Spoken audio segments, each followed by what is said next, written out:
Dans la nuit calme et froide du 29 octobre 2007, Michael Laporta se préparait à prendre son service de nuit en tant qu'agent de sécurité dans l'un des gratte-ciel les plus emblématiques de Chicago, la tour John Hancock. Ce bâtiment, l'un des joyaux architecturaux de la ville, était connu pour sa structure imposante et les vues à couper le souffle qu'il offrait depuis ses étages supérieurs.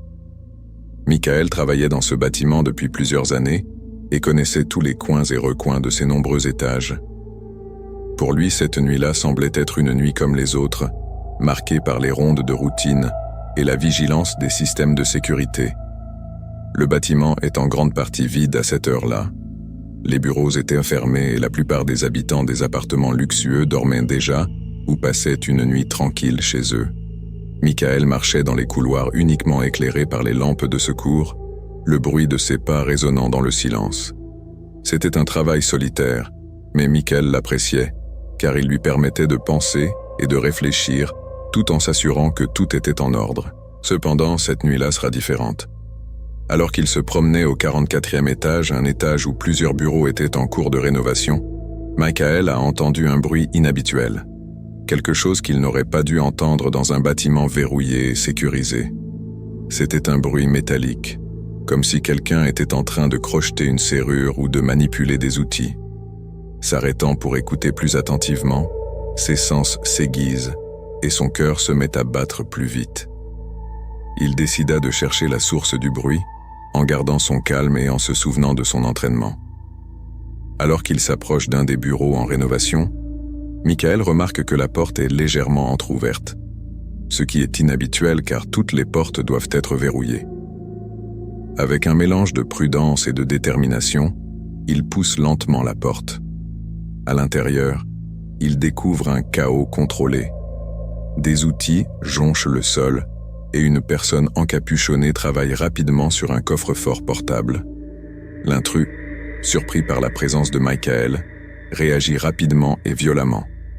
En un instant, l'inconnu sort une arme et frappe Michael à la tête, l'assommant. L'impact est violent et Michael s'écroule sur le sol, voyant des étoiles et luttant pour garder conscience. Profitant de la confusion, le voleur poursuit sa tentative d'ouverture du coffre-fort, conscient qu'il lui reste peu de temps avant l'arrivée d'autres agents de sécurité ou de la police. Michael, malgré la douleur et les vertiges, savait qu'il ne pouvait pas laisser l'intrus atteindre son but. Rassemblant toutes ses forces, il tente de se relever, mais il reçoit un nouveau coup, cette fois dans les côtes. La douleur est intense, mais Michael n'abandonne pas. Il tente d'envoyer une radio à son partenaire de sécurité, mais l'intrus la lui arrache et jette l'appareil à travers la pièce. La situation est devenue encore plus dangereuse lorsque le cambrioleur, réalisant qu'il ne serait pas en mesure d'ouvrir le coffre-fort à temps, a décidé d'emprunter une voie de sortie plus désespérée. La porte de secours étant proche, il a tenté de tirer le coffre-fort vers elle, mais Michael, toujours au sol, lui a attrapé le pied. Une lutte brutale s'engage alors. La différence de force est remarquable, mais Michael n'abandonne pas. Le voleur, furieux, sort un couteau et poignarde Michael à l'abdomen, le blessant grièvement.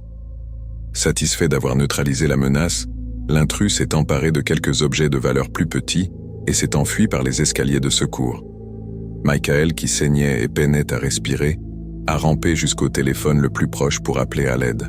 Au prix d'un effort considérable, il est parvenu jusqu'à la réception et a appelé le 911. Malgré la douleur et la perte de sang, il fournit les informations nécessaires pour que les services d'urgence le trouvent rapidement. L'ambulance est arrivée en quelques minutes, mais pour Michael, chaque seconde a semblé une éternité. L'équipe médicale l'a stabilisé et l'a emmené à l'hôpital le plus proche, où il a été immédiatement opéré.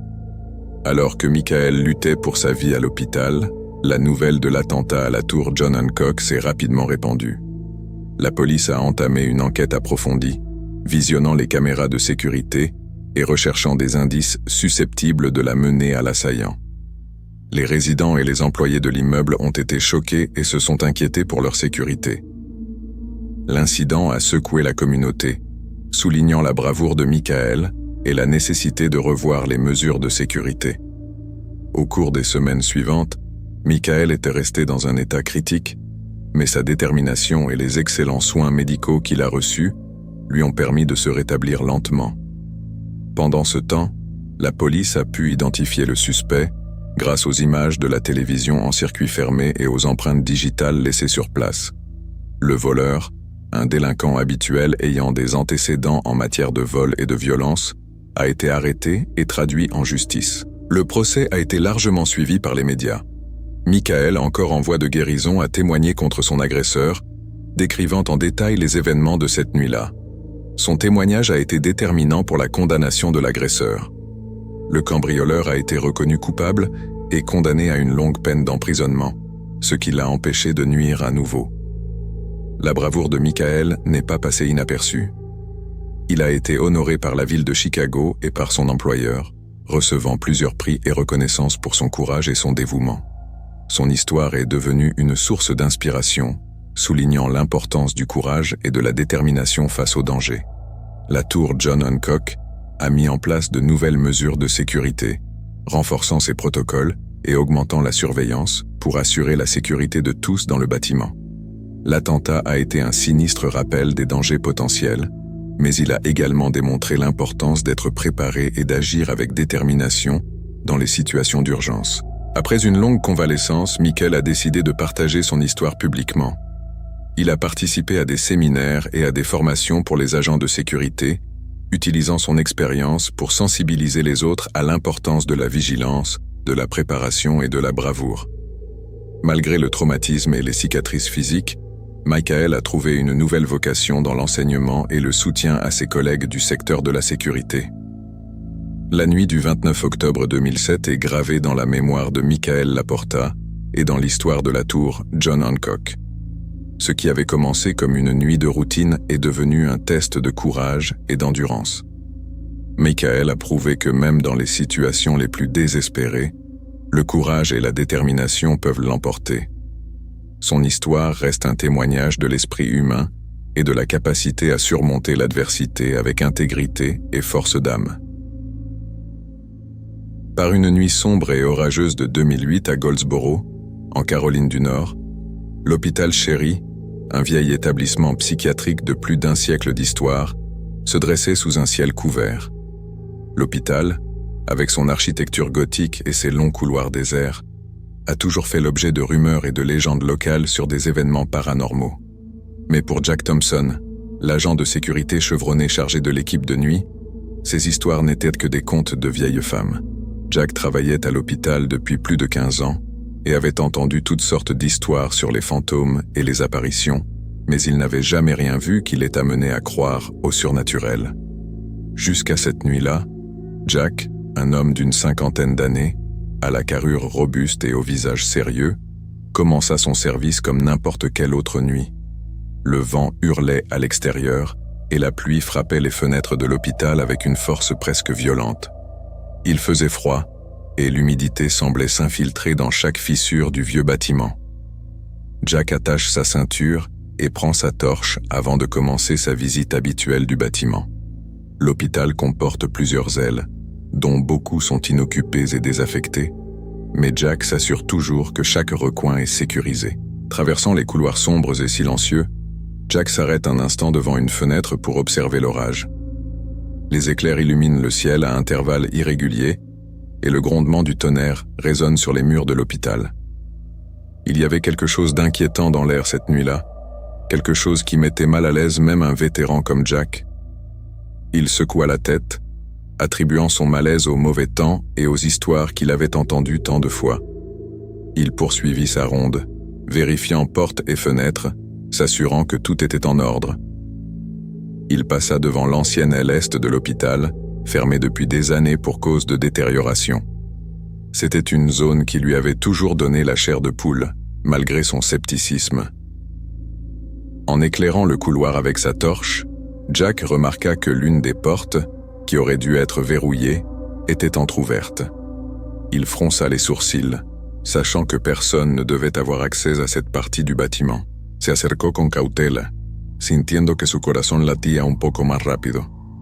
Empujó la puerta y entró en la habitación oscura. El aire dentro era denso y frío, y había un olor a humedad y descomposición que le hizo arrugar la nariz. Con la linterna, iluminó la habitación, revelando viejos muebles cubiertos de polvo y telarañas. Todo parecía estar en su lugar, pero había algo en la atmósfera que lo ponía nervioso. Un ruido suave, casi imperceptible, llamó su atención desde el fondo de la sala. Parecía un susurro, o quizás el crujido de una tabla del suelo. Jack avanzó, manteniendo la linterna en alto, sus sentidos alertas. Al acercarse al origen del ruido, sintió una corriente de aire frío pasar a su lado, como si alguien hubiera exhalado justo a su oído. Se detuvo en seco, mirando a su alrededor, pero no vio nada. El silencio era ensordecedor. Decidió revisar una vez más y se dirigió a una puerta al fondo de la sala que daba a un pequeño almacén. La puerta estaba cerrada, pero no con llave. Tomó un profundo respiro y giró el pomo. L'entrepôt est rempli de vieux équipements médicaux et de dossiers oubliés.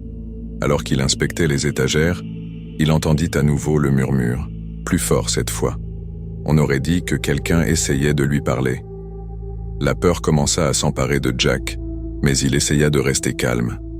À ce moment-là, des éclairs traversèrent le ciel, et pendant un bref instant, Jack vit l'ombre d'une silhouette se refléter sur le mur de l'entrepôt. Il se retourna rapidement, mais il n'y avait personne. Le cœur de Jack bat la chamade. Il décida qu'il était temps de quitter les lieux et de retourner à son bureau pour vérifier les caméras de sécurité. Il se dépêcha de sortir de l'entrepôt et referma la porte derrière lui. Alors qu'il retournait dans le couloir, les chuchotements semblèrent le suivre, augmentant son anxiété. Il accéléra le pas, sentant que quelque chose ou quelqu'un l'observait. Arrivé à son bureau, il s'assit devant les moniteurs de sécurité et commença à visionner les enregistrements. Ce qu'il vit le glaça jusqu'à l'os. Sur la caméra orientée vers le couloir de l'aile et, juste avant qu'il n'entre, une silhouette sombre était clairement visible, se glissant par la porte entr'ouverte. La silhouette n'avait pas de traits définis, juste une forme sombre et floue qui semblait flotter. Jack sentit un frisson lui parcourir l'échine. Il décide de visionner les images des autres caméras de la zone. À sa grande surprise, il a vu la même silhouette se déplacer à différents endroits du couloir, apparaissant et disparaissant comme une ombre insaisissable. À un moment donné, la silhouette semble regarder directement la caméra, bien qu'elle n'ait pas de visage.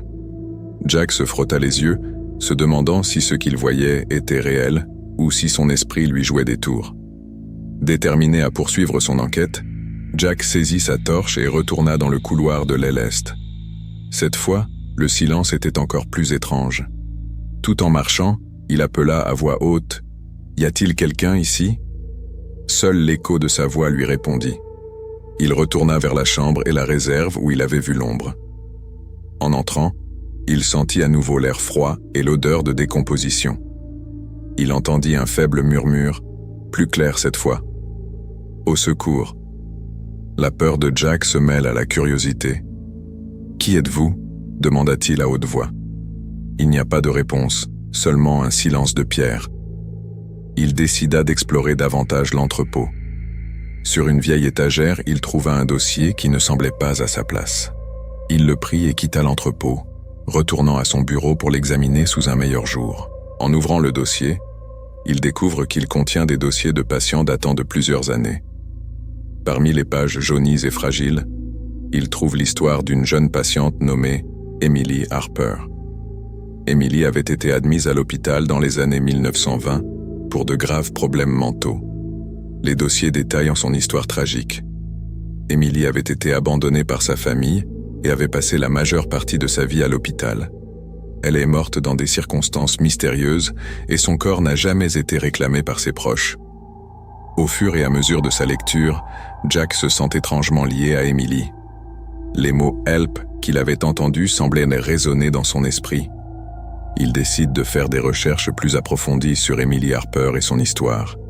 Il utilise son téléphone pour rechercher des informations en ligne et trouve de vieux articles de journaux qui mentionnent sa disparition et l'absence de résolution de son cas. Il semble qu'Emily ait été oubliée par le monde, que son histoire se soit perdue dans le temps. Dehors, la tempête continue de faire rage et le bruit du vent et de la pluie ne fait qu'accroître la tension dans l'air. Jack décida de faire une pause et de se préparer une tasse de café pour essayer de rassembler ses idées. Alors qu'il préparait son café, il entendit un léger coup sur la fenêtre de son bureau. En se retournant, il aperçoit une silhouette floue à travers la vitre embuée par la pluie. Son cœur a battu la chamade. Il saisit sa torche et s'approcha de la fenêtre, mais il n'y avait personne. Il retourna à son bureau, sentant que quelque chose ou quelqu'un essayait de communiquer avec lui. Sa tasse de café à la main, il se replonge dans le dossier d'Emily Harper. Il trouve une vieille photo de la jeune femme, son visage triste et solitaire fixant l'appareil photo. Jack se demande si l'esprit d'Emily erre toujours dans l'hôpital, à la recherche de la paix. Déterminé à faire quelque chose pour elle, Jack décide de parler à son supérieur de l'organisation d'un service commémoratif pour Emily. Le lendemain matin, après son service, il présente son idée. Son supérieur, d'abord sceptique, accepte de considérer la proposition, comprenant qu'elle pourrait mettre un terme aux histoires de fantômes qui hantent l'hôpital. Quelques semaines passent, au cours desquelles Jack poursuit sa routine nocturne, mais sans autre incident paranormal. Finalement, une petite cérémonie est organisée en l'honneur d'Emily Harper. Un prêtre local est invité à bénir les lieux et à prier pour le repos de son âme. Jack a le sentiment d'avoir fait quelque chose de significatif, quelque chose qui pourrait apporter la paix à un esprit troublé. La nuit suivant la cérémonie, alors qu'il fait sa tournée, Jack ressent un étrange sentiment de calme dans le couloir de l'aile est. L'air froid et les chuchotements avaient disparu. Il s'arrêta devant la porte de la réserve et, pendant un instant, crut entendre une voix douce dire « Merci ». Il sourit, sentant qu'Emily avait enfin trouvé la paix qu'elle recherchait. Au fil du temps, les histoires de fantômes à l'hôpital Chéri commencèrent à se raréfier. Les employés et les résidents ont remarqué un changement dans l'atmosphère de l'endroit, comme si un lourd fardeau avait été enlevé. Jack continua à y travailler jusqu'à sa retraite, se souvenant toujours de cette nuit où il avait affronté l'inconnu et aidé une âme perdue à trouver le repos. L'incident de l'hôpital Chéri en 2008 a rappelé la frontière ténue entre le monde des vivants et celui des morts, et comment un acte de compassion peut apporter la paix à ceux qui en ont besoin, même d'outre-tombe. L'histoire de Jack Thompson et d'Emily Harper est devenue une légende locale, une histoire de courage, de compassion et de quête de justice pour les oubliés du temps.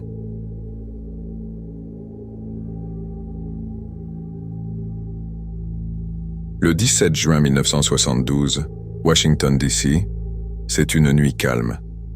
Frank Wills, un agent de sécurité de 24 ans, s'apprête à prendre son service de nuit dans le complexe de bureaux du Watergate. Ce complexe abritait divers bureaux, dont ceux du Comité national démocrate. Frank est un homme responsable et engagé. Il avait grandi dans le Sud et, après plusieurs emplois, avait trouvé la stabilité dans son poste d'agent de sécurité. Il ne se doutait pas que cette nuit-là, sa vie et l'histoire des États-Unis allaient changer à jamais. Alors que Frank effectuait sa ronde de routine, il a remarqué quelque chose d'inhabituel sur l'une des portes du parking souterrain. En y regardant de plus près, il s'aperçut que quelqu'un avait placé du ruban adhésif sur la serrure de la porte, l'empêchant ainsi de se fermer correctement. Il a trouvé cela étrange et inquiétant. Sans hésiter, il a retiré le ruban adhésif, rétablissant ainsi la sécurité de la porte. Il poursuit ensuite sa tournée, ignorant que ce petit détail sera la première étape de la révélation de l'un des plus grands scandales politiques de l'histoire américaine. Quelques minutes plus tard, Frank décida de vérifier à nouveau la porte pour s'assurer que tout était en ordre. À sa grande surprise, il constate que le ruban adhésif a été remplacé. Le jeune agent de sécurité a immédiatement compris que quelque chose n'allait pas. La répétition de ce fait indique que quelqu'un essaie délibérément de garder la porte ouverte. Frank Wills, avec son sens des responsabilités et son professionnalisme, a décidé de ne pas ignorer ce signal. Il a pris la décision d'appeler la police, une action qui s'est avérée cruciale. Alors que la police se rend sur les lieux, Frank reste à son poste, vigilant et attentif. La tension monte, mais il reste calme, sachant qu'il a fait ce qu'il fallait. Lorsque les policiers sont arrivés, Frank les a conduits à la porte et leur a expliqué ce qu'il avait trouvé. Les policiers, qui soupçonnent un cambriolage, entament une fouille minutieuse du bâtiment. Ce qu'ils découvrent était bien plus qu'une simple tentative de cambriolage. Dans un bureau du Comité national démocrate, ils ont trouvé 5 hommes en pleine activité illégale. Ces hommes étaient en train de manipuler du matériel électronique et de tenter d'installer des dispositifs d'écoute. La scène est sans équivoque. Un acte d'espionnage politique est en cours. Les 5 hommes sont arrêtés sur le champ, et ce qui avait commencé comme une nuit de routine pour Frank Wills devient le prélude d'un scandale national. La nouvelle de l'arrestation des intrus du Watergate s'est rapidement répandue. Au départ, beaucoup pensaient qu'il s'agissait d'une simple tentative de cambriolage, mais au fur et à mesure que les détails apparaissaient, il devenait évident que l'enjeu était bien plus important. Les hommes arrêtés avaient des liens avec l'administration du président Richard Nixon, et leur mission consistait à obtenir des informations du Comité national démocrate, le principal rival politique de Nixon à l'époque. L'enquête qui a suivi a révélé un réseau complexe d'espionnage, de corruption et de dissimulation impliquant de hauts fonctionnaires. Le scandale, connu sous le nom de Watergate, a donné lieu à une série d'auditions au Congrès et finalement à la démission du président Nixon le 9 août 1974. C'était la première et unique fois dans l'histoire des États-Unis qu'un président démissionnait, une décision précipitée par des preuves irréfutables de son implication dans la dissimulation du cambriolage. Pour Frank Wills, la vie n'a plus jamais été la même après cette nuit-là. Dans un premier temps, il a été salué comme un héros pour son rôle dans la découverte du crime. Il est apparu dans plusieurs émissions de télévision et a été publiquement reconnu pour sa bravoure et son sens du devoir. Cependant, la célébrité et la reconnaissance initiale se sont vite estompées. Frank a eu du mal à conserver un emploi stable après l'incident. Malgré sa contribution monumentale à la démocratie américaine, il connaît des difficultés financières et personnelles dans les années qui suivent. La vie de Frank Wills est devenue le reflet d'une ironie tragique. Bien qu'il ait joué un rôle crucial dans l'un des moments les plus importants de l'histoire américaine, il n'a pas reçu le soutien ou la reconnaissance durable qu'il méritait. Il a déménagé de ville en ville, vivant de petits boulots et luttant constamment pour la stabilité économique. Son histoire nous rappelle que ceux qui sont au cœur d'événements historiques peuvent être oubliés ou mis de côté une fois la poussière retombée. Frank Wills est mort le 27 septembre 2000, à l'âge de 52 ans, dans une relative obscurité. Son héritage, cependant, demeure. Le scandale du Watergate a eu un impact profond et durable sur la politique américaine, conduisant à des réformes significatives de la législation sur le financement des campagnes électorales et de la surveillance du gouvernement. Le courage de Frank, qui a agi avec intégrité et responsabilité lors de cette nuit cruciale, ne doit jamais être sous-estimé ou oublié.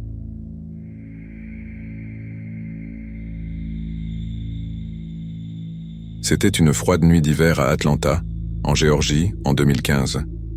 L'hôtel Omni, connu pour son luxe et son élégance, se dresse de manière imposante au cœur de la ville. C'était un havre de paix pour les touristes et les cadres, un endroit où les clients pouvaient profiter du confort et d'un service de haute qualité. Cette nuit-là, cependant, l'hôtel allait être le témoin d'un événement qui allait ébranler ses fondations et changer à jamais la perception de la sécurité pour tous ceux qui y travaillaient et y séjournaient. Rodney Smith, un agent de sécurité de 45 ans, travaillait à l'hôtel Omni depuis près de 10 ans. Il était connu pour sa diligence, son amabilité et son sens du devoir. Cette nuit-là, comme beaucoup d'autres, Rodney a patrouillé dans les couloirs et les recoins de l'hôtel, s'assurant que tout était en ordre. Les caméras de sécurité ont filmé ses mouvements, alors qu'il marchait d'un bon pas, vérifiant tous les coins et recoins du bâtiment. Vers 2 heures du matin, Rodney reçoit un appel de la réception. Un client avait signalé des bruits étranges provenant de l'une des zones de maintenance de l'hôtel. Sans hésiter, Rodney s'y rendit. C'était un endroit auquel les clients n'avaient pas accès, et l'idée que quelqu'un puisse s'y trouver était inquiétante. Les zones de maintenance ressemblaient à un labyrinthe de couloirs étroits et mal éclairés, remplis de machines et d'équipements. Rodney atteignit l'entrée de la zone de maintenance et, ne trouvant rien d'anormal à première vue, commença à l'explorer plus avant. Sa torche projetait des ombres inquiétantes sur les murs tandis qu'il avançait prudemment. Soudain, un bruit sourd rompit le silence. Il provenait d'une pièce au bout du couloir. Rodney sentit un frisson lui parcourir l'échine, mais son sens du devoir le poussa à continuer. Lorsqu'il ouvrit la porte de la pièce, la scène qu'il rencontra était plus terrifiante qu'il n'aurait jamais pu l'imaginer. Un homme cagoulé se tenait à côté d'un des générateurs de l'hôtel, tenant un objet métallique dans ses mains. Avant que Rodney ne puisse réagir, l'homme s'est jeté sur lui. Une lutte acharnée s'engagea dans l'obscurité. Rodney tenta de se défendre, mais l'agresseur s'acharna. Les coups résonnèrent dans le petit espace, et finalement, l'homme encapuchonné mit Rodney à terre. Avec une froideur glaciale, l'agresseur sortit un couteau et le planta à plusieurs reprises dans le corps de Rodney. Le sang commença à recouvrir le sol tandis que Rodney luttait pour respirer, sa vie s'évanouissant à chaque seconde qui passait. L'homme cagoulé, sans aucun remords, s'est levé et a quitté la pièce, disparaissant dans l'obscurité de l'hôtel. C'est la réceptionniste qui a remarqué que quelque chose n'allait pas lorsque Rodney n'a pas répondu aux appels radio. L'inquiétude s'est transformée en panique lorsque, après plusieurs tentatives, elle a décidé d'envoyer un autre agent de sécurité à sa recherche. Lorsque le corps de Rodney a été retrouvé, la scène a été déchirante. La police a été appelée immédiatement et l'hôtel est devenu une véritable ruche pendant que les agents enquêtaient sur ce meurtre brutal. Les caméras de sécurité ont montré le suspect entrant et sortant de la zone de maintenance, mais son visage était couvert, ce qui rendait son identification difficile.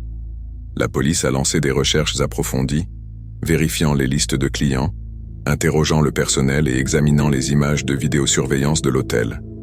Cependant, les pistes se font rares et l'affaire semble de plus en plus difficile à résoudre. Les collègues de Rodney étaient dévastés. Pour eux, il n'était pas seulement un collègue, mais un ami.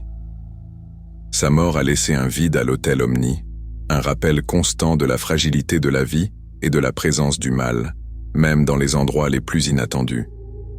Les clients, en apprenant le meurtre, ont été choqués et beaucoup ont décidé d'écourter leur séjour, craignant que le tueur ne revienne. La famille de Rodney a également été dévastée. Sa femme, Angela, et leurs 2 enfants, Marcus et Lisa, se sont retrouvés plongés dans un cauchemar dont ils n'arrivaient pas à se réveiller.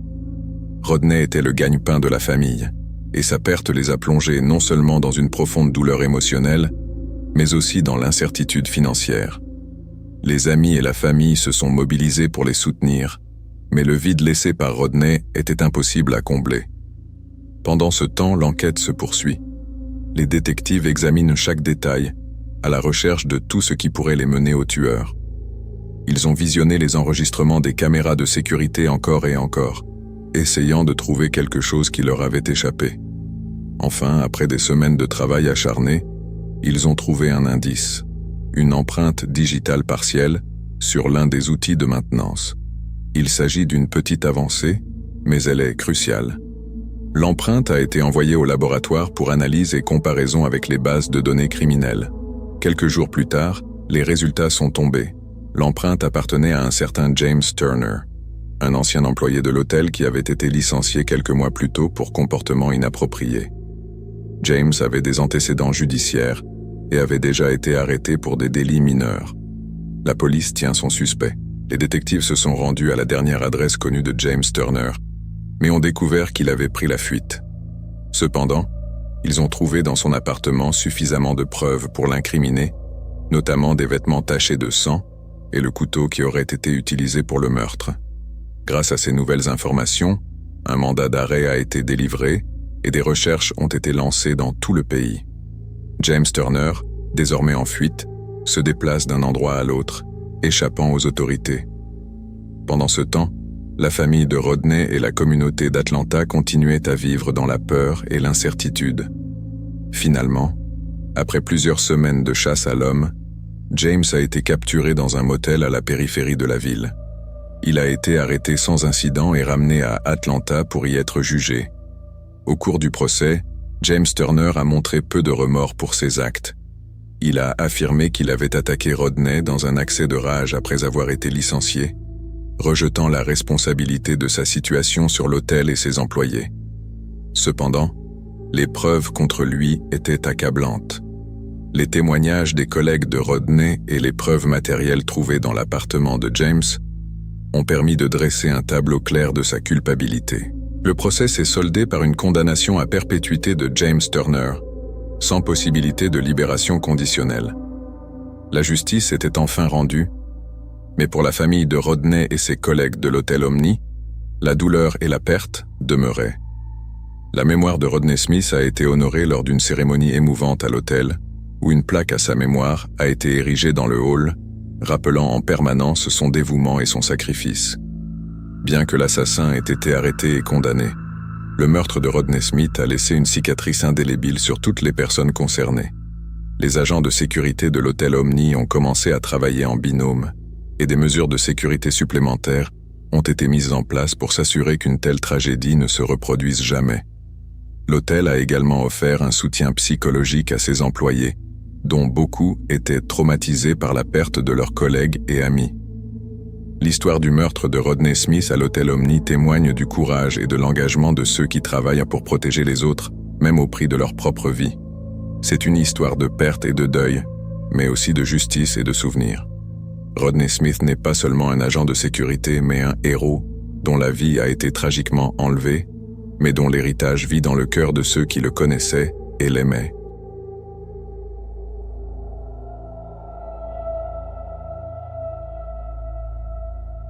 Le centre commercial Greenfield Mall de Houston, au Texas, était connu pour son atmosphère vibrante et animée, où les familles et les jeunes passèrent du temps à profiter des magasins, des restaurants et des divertissements.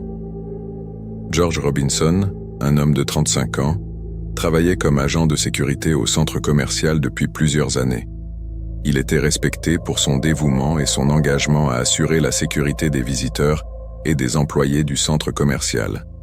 Sa présence rassurait les clients, et ses collègues le considéraient comme une figure d'autorité amicale et fiable. C'est par une nuit chaude et étouffante de l'été 2007 que s'est produit l'incident qui allait changer la vie de George pour toujours. Le centre commercial était sur le point de fermer et la plupart des employés avaient déjà terminé leur travail et se préparaient à rentrer chez eux. George fait sa ronde habituelle, s'assurant que tous les magasins sont fermés et que personne ne traîne autour du bâtiment.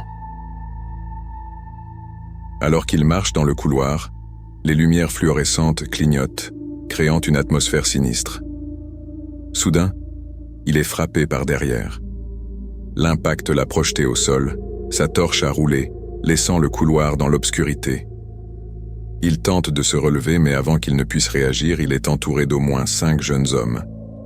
Les adolescents, le visage recouvert d'une cagoule, ont commencé à le frapper brutalement. George a tenté de se défendre, mais les agresseurs se sont acharnés sur lui. Ils ont utilisé leurs poings, leurs pieds et des objets contondants pour le frapper, déchaînant leur violence sans aucune pitié.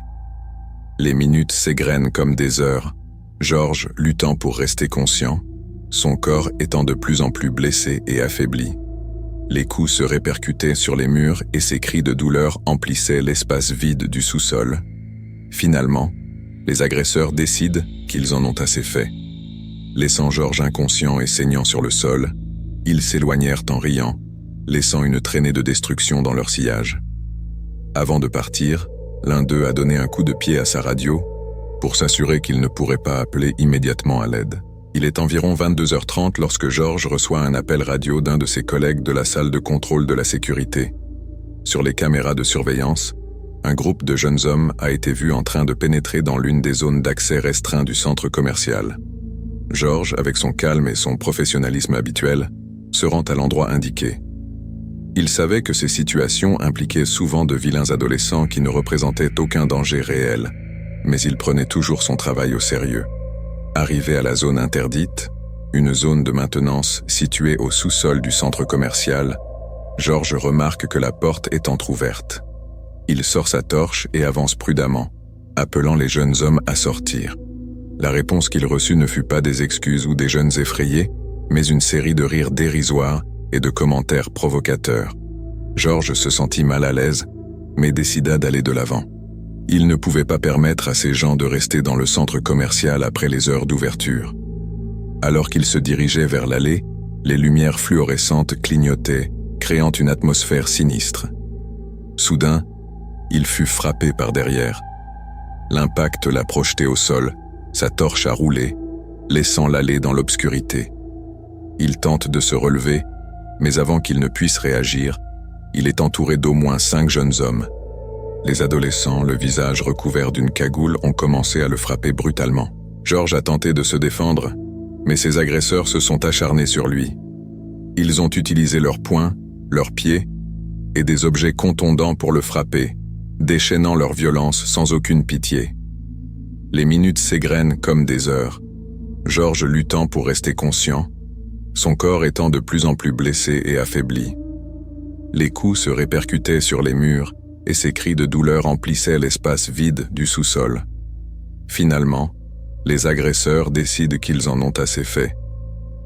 Laissant George inconscient et saignant sur le sol, ils s'éloignèrent en riant, laissant derrière eux une traînée de destruction. Avant de partir, l'un d'entre eux a donné un coup de pied à sa radio pour s'assurer qu'il ne pourrait pas immédiatement appeler à l'aide. Il s'est écoulé quelques minutes apparemment interminables avant que l'un des collègues de George, dans la salle de contrôle, ne remarque que sa radio était inactive. Ne recevant aucune réponse à ses appels, le collègue décida d'envoyer un autre garde à sa recherche. Lorsqu'ils arrivent au sous-sol, la scène qu'ils découvrent est choquante. George est allongé sur le sol, couvert de sang, à peine conscient. Ils ont immédiatement appelé une ambulance et prévenu la police. George a été transporté d'urgence à l'hôpital, où les médecins ont travaillé intensément pour le stabiliser. Il souffrait de multiples fractures, de contusions et de blessures qui nécessiteraient une longue convalescence. Pendant que George luttait pour sa vie, la police a commencé son enquête. Les caméras de sécurité du centre commercial avaient capté des images des agresseurs, mais leurs visages étaient recouverts, ce qui compliquait leur identification. Les détectives ont interrogé les employés et examiné les vidéos de surveillance à la recherche d'indices. Ils ont découvert que les jeunes étaient entrés dans le centre commercial peu avant l'heure de fermeture, se mêlant aux derniers clients de la journée. Bien que les images ne soient pas suffisamment claires pour identifier les agresseurs, l'une des caméras a filmé un tatouage distinctif sur le bras de l'un d'entre eux. Cet indice allait devenir un élément crucial dans la résolution de l'affaire. Dans les semaines qui ont suivi, la police a travaillé sans relâche pour identifier les responsables. Elle a interrogé les écoles locales, montré les images et le tatouage à des informateurs et vérifié les dossiers pour trouver des correspondances. Finalement, elle a pu identifier l'un des agresseurs, un jeune homme ayant des antécédents judiciaires et un comportement violent. Grâce à ces informations, ils ont pu retrouver les autres membres du groupe. Les arrestations ont eu lieu lors d'une série de raids coordonnés. Les jeunes ont été traduits en justice, où ils ont été accusés d'agressions aggravées et d'autres délits connexes. Au cours du procès, il a été révélé que les adolescents avaient planifié l'attaque pour s'amuser, sans réfléchir aux conséquences de leurs actes. La brutalité et l'absence de remords des agresseurs ont choqué la communauté et le jury. George, quant à lui, a dû faire face à une convalescence longue et douloureuse. Les blessures physiques étaient graves, mais les blessures émotionnelles étaient tout aussi profondes. Il souffre d'un syndrome de stress post-traumatique et fait des cauchemars récurrents à propos de l'agression. Bien que les médecins aient réussi à réparer son corps, le traumatisme mental est une chose avec laquelle il devra composer pour le reste de sa vie. La communauté de Houston s'est mobilisée pour soutenir George et sa famille pendant cette période difficile. Des collectes de fonds et des veillées ont été organisées pour témoigner de la solidarité et du soutien. Ses collègues, eux aussi profondément affectés par l'attentat, ont redoublé d'efforts pour assurer la sécurité du centre commercial et éviter qu'une telle situation ne se reproduise. Le procès a abouti à des condamnations sévères pour les agresseurs, qui ont été condamnés à de longues peines d'emprisonnement. Bien que cela ait apporté un certain sentiment de justice, cela n'a pas pu effacer la douleur et la souffrance endurées par George. La direction du centre commercial a également mis en place de nouvelles mesures de sécurité, notamment des patrouilles supplémentaires et une meilleure technologie de surveillance afin de mieux protéger ses employés et ses clients. Au fil des mois, George a commencé à trouver le chemin de la guérison. Avec le soutien de sa famille, de ses amis et des professionnels de la santé mentale, il a commencé à reconstruire sa vie. Bien qu'il n'ait jamais pu oublier la nuit de l'agression, il a appris à vivre avec son traumatisme et à utiliser son expérience comme une source de force. elle a décidé de partager son histoire publiquement pour sensibiliser à l'importance de la sécurité et du soutien aux victimes de la violence. L'incident du Greenfield Mall en 2007 n'a pas seulement laissé une trace indélébile dans la vie de George Robinson, mais aussi dans toute la communauté. Il s'agit d'un rappel brutal de la violence qui peut surgir dans les endroits les plus inattendus et de la nécessité d'être toujours vigilant et préparé. L'histoire de George est celle de la douleur et de la survie, de la façon dont un homme a affronté le pire de l'humanité et, malgré tout, a trouvé le moyen de continuer à vivre. Tout au long de sa vie, George a continué à travailler pour améliorer la sécurité dans sa communauté. Il est devenu un défenseur des droits des agents de sécurité et un exemple de résilience pour ceux qui sont confrontés à des défis similaires. Son héritage témoigne de la capacité de l'homme à résister et à surmonter l'adversité, et son histoire restera une source d'inspiration pour de nombreuses personnes dans les années à venir.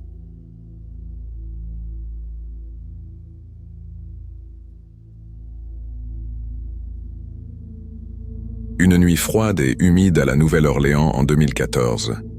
La vieille usine abandonnée, un colosse de briques et d'acier rouillé, se profilait comme un fantôme sur l'horizon de la ville. Le site avait été le cœur de l'industrie dans les décennies passées, mais n'était plus qu'un souvenir de temps meilleurs, envahi par les mauvaises herbes et le silence. Tom Harris, un agent de sécurité de 40 ans, avait été engagé pour surveiller le site en raison d'une récente augmentation des vols de cuivre et d'autres matériaux de valeur. Tom est un homme robuste et tranquille, connu pour son dévouement et son professionnalisme. Il travaillait dans la sécurité depuis de nombreuses années, mais n'avait jamais été confronté à un endroit aussi inquiétant que cette usine abandonnée. La structure grinçait et gémissait à chaque souffle de vent, et l'écho de ses pas résonnait dans les vastes couloirs vides. Tom, cependant, n'était pas du genre à se laisser intimider facilement. Il savait que son travail consistait à assurer la sécurité de l'endroit, et il le prenait très au sérieux.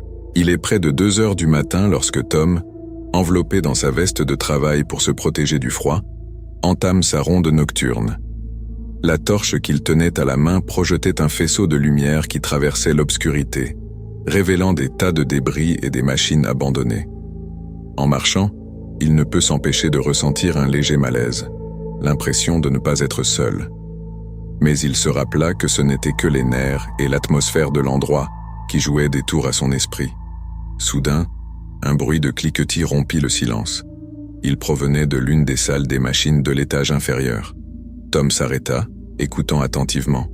Le bruit se répéta, plus fort cette fois, comme si quelqu'un déplaçait quelque chose de lourd. Sans perdre un instant, Tom se dirigea vers la source du bruit. Il descendit les escaliers métalliques, chaque pas résonnant dans l'obscurité. En s'approchant de la pièce, il put voir une faible lumière vaciller à l'intérieur. Lorsqu'il entra dans la pièce, la scène qu'il rencontra était plus terrifiante qu'il ne l'avait imaginé. 3 hommes se tenaient au milieu de la pièce, l'un d'eux coupant des fils de cuivre sous le regard des 2 autres. Tom se rend compte que ces hommes ne sont pas de simples voleurs, mais qu'ils sont organisés et bien équipés. Avant qu'il ne puisse réagir, l'un d'eux le repère et alerte les autres. « Nous avons de la compagnie !» cria le gardien. En un clin d'œil, les 3 hommes sont sur Tom. La lanterne lui échappe et roule sur le sol, laissant la pièce dans l'ombre. Les coups commencèrent à pleuvoir sur lui. Coups de pied et coups de poing le mirent rapidement à terre. Tom tente de se défendre, mais il est nettement désavantagé. Les voleurs le frappent brutalement, sans aucune pitié. « Arrêtez de me frapper !» cria Tom en essayant de se protéger. Mais ses paroles sont tombées dans l'oreille d'un sourd. L'un des agresseurs a sorti une corde et a commencé à l'attacher, s'assurant qu'il ne puisse pas s'échapper ou appeler à l'aide. La scène était déchirante, et Tom avait du mal à rester conscient à cause de la douleur. Du sang coulait sur son visage et son corps tremblait sous les coups qu'il avait reçus. « Allez, finissons-en vite !» dit le chef du groupe en regardant nerveusement vers la porte. Tandis que Tom gisait sur le sol, bâillonné et ligoté, les hommes continuaient leur travail, coupant les fils et remplissant des sacs avec le précieux cuivre. Le temps semble s'être arrêté pour Tom, chaque seconde s'étirant en une éternité de douleur et de désespoir. Il tente de rester conscient, pensant à sa famille, à sa femme et à ses enfants qui l'attendent à la maison. Il savait qu'il devait survivre pour eux, Après ce qui leur a semblé être une éternité, les voleurs ont finalement ramassé leurs outils et ont commencé à partir. L'un d'eux se tourna vers Tom avant de partir. « Si tu parles de ça à qui que ce soit, nous reviendrons te chercher », l'avertit-il froidement. Sur ces mots, les hommes disparurent dans l'obscurité, laissant Tom seul dans la pièce. La lanterne continuait à clignoter faiblement, projetant des ombres inquiétantes sur les murs. Tom, rassemblant toutes ses forces, commença à bouger, essayant de se libérer de ses liens. Il lui fallut plusieurs minutes, mais il parvint enfin à détacher la corde qui l'attachait. Il enleva le bâillon et, avec difficulté, se leva. Boitant et endolori, Tom saisit sa radio et réussit à contacter le centre de sécurité. Il pouvait à peine parler, mais il réussit à faire passer l'essentiel. Il avait été attaqué et avait besoin d'aide. La réponse a été immédiate. Des patrouilles de sécurité ont été envoyées et la police a été alertée. En l'espace de quelques minutes, les lieux étaient envahis d'agents et d'ambulanciers. Tom a été transporté à l'hôpital, où les médecins ont soigné ses blessures. Il souffrait de multiples contusions, de côtes fracturées et d'un important traumatisme psychologique. Alors qu'il se remettait sur son lit d'hôpital, des détectives sont arrivés pour prendre sa déposition. Tom a raconté tout ce qui s'était passé le plus précisément possible, en décrivant en détail les agresseurs et ce qu'ils avaient volé. La police a lancé une enquête approfondie. Ils ont visionné les caméras de sécurité de l'usine et des environs, dans l'espoir de trouver des indices qui les mèneraient aux auteurs de l'agression. La description par Tom du tatouage distinctif sur le bras de l'un des hommes s'est avérée être un indice crucial. Grâce à leurs contacts dans la communauté, les inspecteurs ont pu identifier l'un des suspects, un criminel local, connu pour ses antécédents en matière de vols et de violences. Les perquisitions ont commencé peu après, et les membres du gang ont été arrêtés les uns après les autres. Au cours des interrogatoires, les hommes ont avoué le vol et l'agression, fournissant des détails qui ont confirmé l'histoire de Tom. Ils ont été traduits en justice et accusés d'agressions graves, de vol et d'autres délits. Le témoignage de Tom a été déterminant pour les condamnés, et les hommes ont été condamnés à de lourdes peines d'emprisonnement. La communauté de la Nouvelle-Orléans s'est mobilisée pour soutenir Tom et sa famille pendant sa convalescence. Les collègues de Tom dans la sécurité et les employés de l'usine ont organisé des collectes de fonds pour contribuer aux frais médicaux et montrer leur solidarité.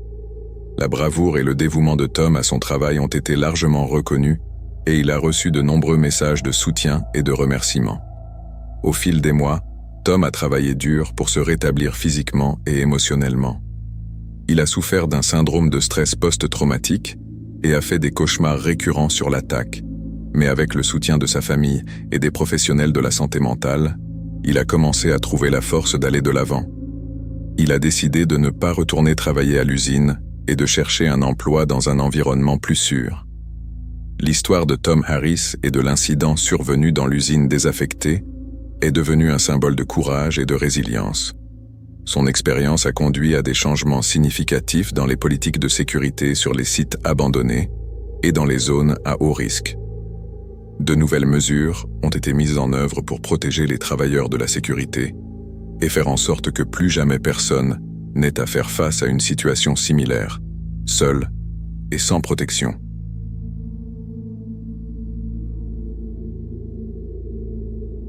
Au cœur de Détroit, une ville marquée par la décadence industrielle et l'abandon urbain, se dressait l'ancien hôpital St. Mary's, un colosse de briques et de béton fermé et abandonné depuis plus d'une décennie.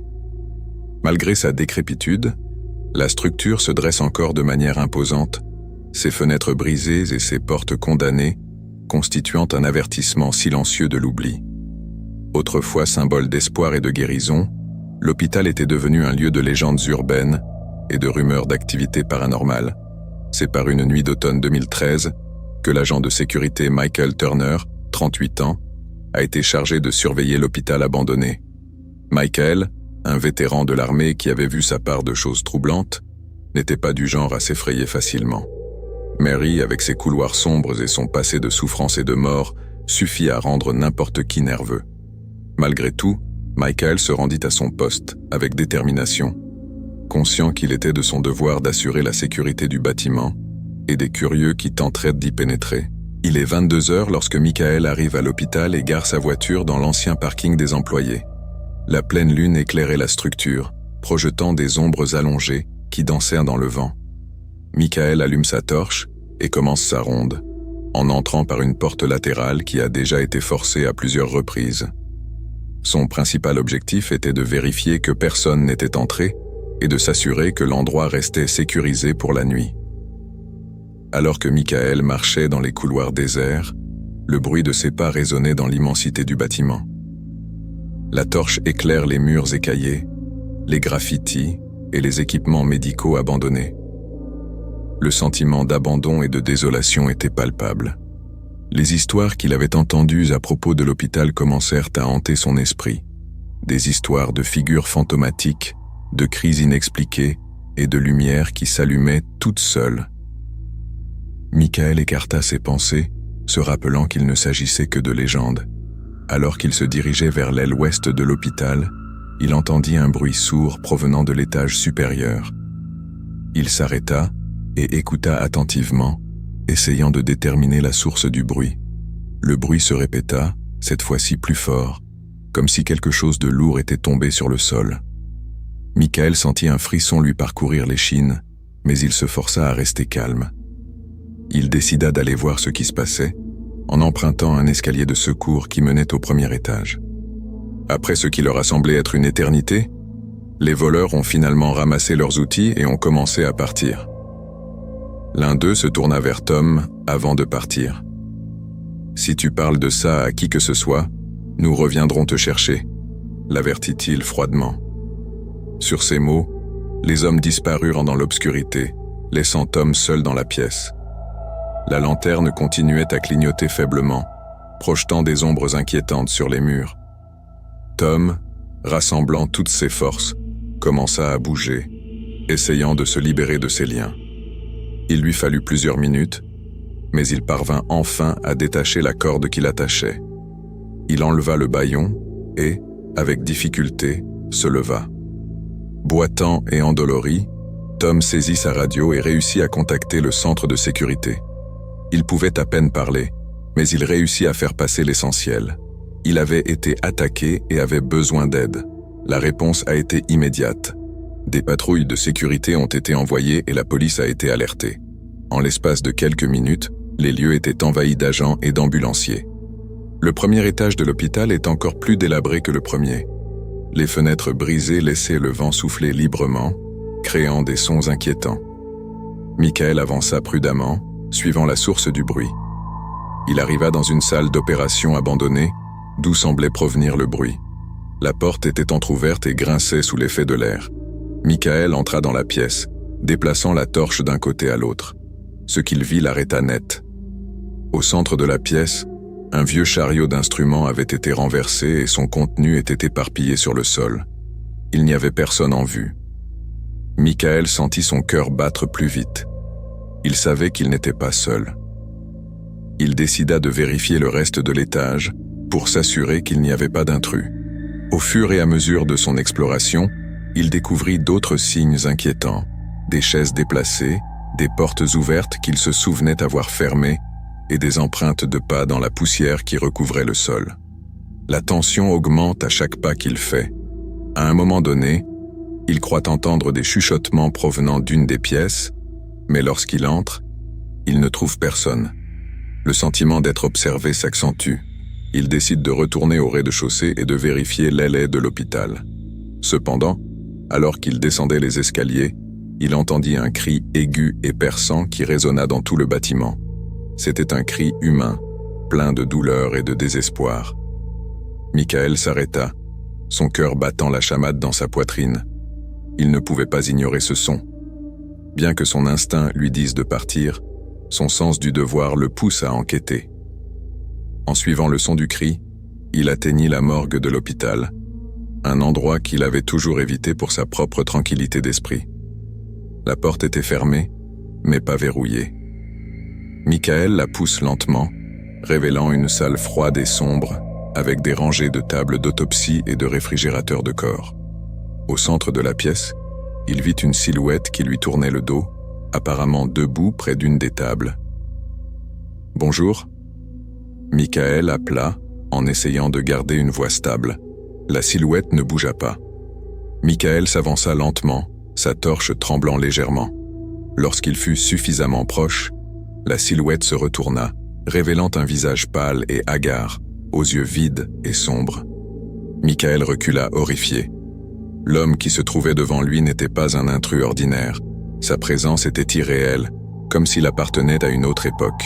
Soudain, l'homme disparut sous ses yeux, laissant Michael seul dans la morgue. Il respire difficilement, essayant de comprendre ce qu'il vient de voir. Il savait que ce qu'il venait de vivre n'était pas normal. Il décida que cela suffisait pour une nuit. Il devait sortir de l'hôpital et rapporter ce qui s'était passé. Cependant, alors qu'il se préparait à partir, il entendit un autre cri, cette fois plus proche et plus désespéré. Il accourut dans le couloir, suivant le son jusqu'à ce qu'il atteigne un ancien service de pédiatrie. La porte était grande ouverte et, à l'intérieur, il a vu une jeune femme, vêtue de vêtements d'hôpital déchirés, tenant un bébé enveloppé dans une couverture. La femme pleurait. Ses sanglots emplissaient la pièce. « Aidez-moi, s'il vous plaît !» s'écria-t-elle en regardant Michael avec désespoir. Michael fit un pas en avant, mais avant qu'il ne puisse faire quoi que ce soit, la femme et le bébé disparurent, laissant la pièce dans un silence de pierre. Il resta figé un moment, incapable d'assimiler ce qu'il venait de voir. C'était comme si les ombres du passé de l'hôpital prenaient une vie autour de lui. Finalement, Michael réussit à bouger, reculant lentement jusqu'à ce qu'il atteigne le hall principal. Il décide de quitter l'hôpital et d'appeler la police. Il avait besoin d'aide pour comprendre ce qui se passait. Lorsqu'il sortit, le froid de la nuit l'enveloppa, mais il se sentit étrangement réconforté par l'atmosphère oppressante qui régnait à l'intérieur. Il a attendu dans sa voiture l'arrivée des renforts. La police et les autres agents de sécurité arrivèrent rapidement, et Michael leur raconta tout ce qu'il avait vécu. Certains sont sceptiques, mais d'autres ont entendu des histoires similaires à propos de l'hôpital. Ils ont décidé de procéder à une fouille complète du bâtiment. La fouille a duré plusieurs heures, mais ils n'ont rien trouvé d'anormal. Cependant, les expériences de Michael ne pouvaient pas être ignorées. Les autorités ont décidé de fermer complètement l'hôpital et de renforcer les mesures de sécurité. Les légendes de l'hôpital St. Mary ont continué à se développer, alimentées par les histoires de cette nuit-là. Michael, quant à lui, décide de ne plus jamais travailler dans des lieux abandonnés. L'expérience vécue à l'hôpital avait été trop troublante. Cependant, son histoire est devenue un avertissement pour les autres, un rappel que certains lieux portent en eux les échos du passé et que ces échos peuvent parfois devenir très réels.